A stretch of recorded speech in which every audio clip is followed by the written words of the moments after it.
could hear a thud blasting up and then, hitting the ground. It was that the team sergeant just sitting there on his knees, kind of messing around with something on his kit. And then he kind of tried to grab my attention and hand me something. And it was a tourniquet that was still in the plastic. I think he was complaining about his nuts the whole time hurting or something. Yeah. What was your plan, Kyle, when you said, "Fuck it, I'm taking control"? What came after that?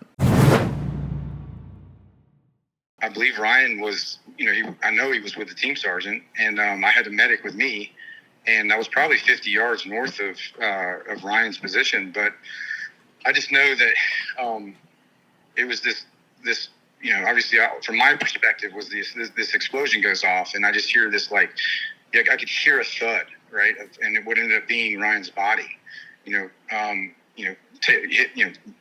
blasting up and then hitting the ground. It was that that quiet after the explosion, and I think my initial reaction was just to take off running over there, but one of my partner force guys that had saved us up a ton of times up to that point kind of stopped me and said, "Hey, let me lead out." So it felt like it took an eternity for me to cover that distance to How long did it take after the explosion that you realized it was Ryan? Not very long, because I could hear his voice audibly. There was nothing over the radio, but I could hear his screams after that thud, and that's when I went to go take off, and nothing, crickets on the radio, and I just took off, and with moving very slowly, what felt like was extremely, painstakingly slow, and to get back to him. But when I rounded that corner, back towards his position, the first thing I encountered was the team sergeant just sitting there on his knees, kind of messing around with something on his kit, and then he kind of tried to grab my attention and hand me something, and it was a tourniquet that was still in the plastic, and I was like, "You're useless, man.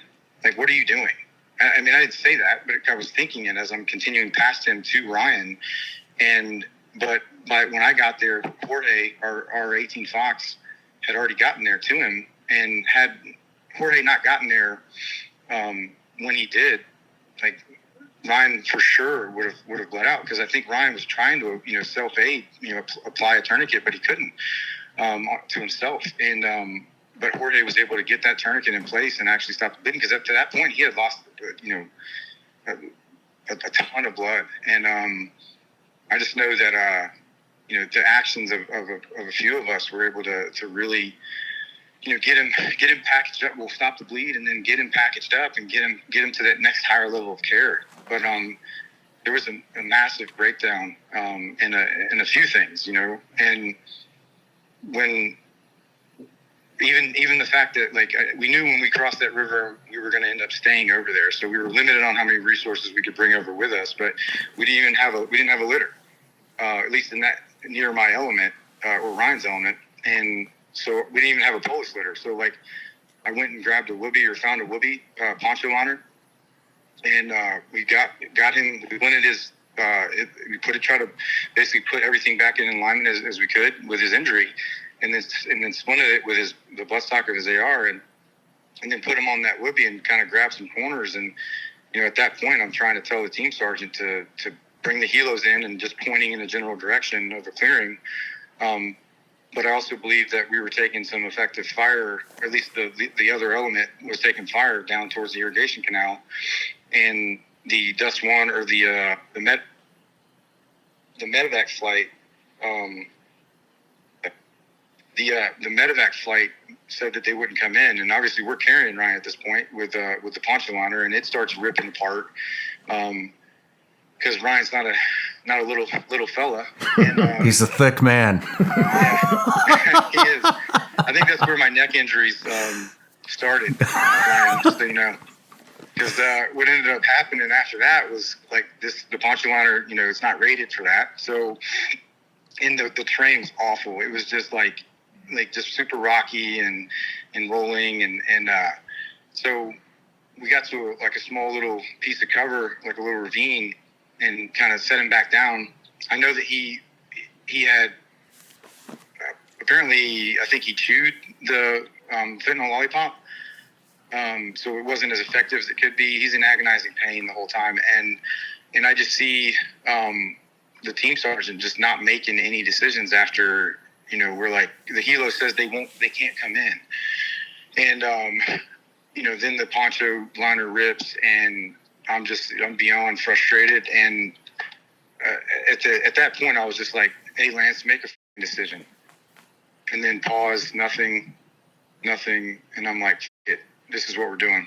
And Ryan actually reminded me about me saying that, because he kind of came back to it, I guess.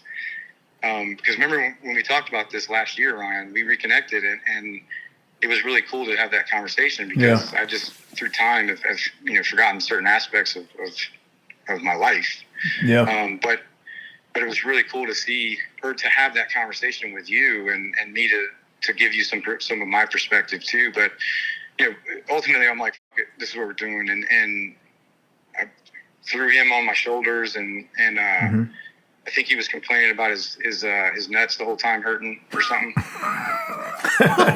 Yeah. What was your plan, Kyle, when you said, "Fuck it, I'm taking control"? What came after that? Because we were taking fire. The other element was taking fire, and we needed to make a decision on where the helo was going to come in, because we were separate, right? We were separate by terrain. I felt comfortable with the fact that we had the buildings kind of masking, that the engagement from reaching us, that we could bring that helo in, another 400 yards. But what the conversation that was happening back and forth is he wouldn't convey that to the medevac. So in the captain, which was a phenomenal, which I'd love to have him like chat with you as well, Shawn, because his story is incredible as well. And Captain Ben Harrow, I think I talked to him about him in my interview.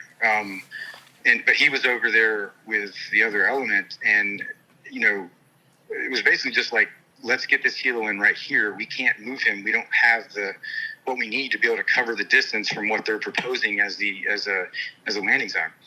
So ultimately, it was just like, okay, like it, just bring them in, like right there, wherever they feel comfortable in. We got to keep moving to them then, since it's at that point it was probably another 800 or 1,000 yards to get to the helo. And so I just remember like carrying him as far as I could, and trying to hand him off occasionally, and ultimately I started carrying him, and I ended up carrying him to the actual helo. I just remember setting him on the helo through the brownout, and just seeing, he just kind of looked like death, man. And I was just it was I was like, I don't know if I'm going to see him again. Damn. And, Hey everybody, I'm Shawn Ryan. Click here to subscribe to the Shawn Ryan Show YouTube channel for the hottest and most compelling interviews that you will not see anywhere else. I've also made a playlist of all the previous SRS episodes, so they're easy to find. You can find that right here.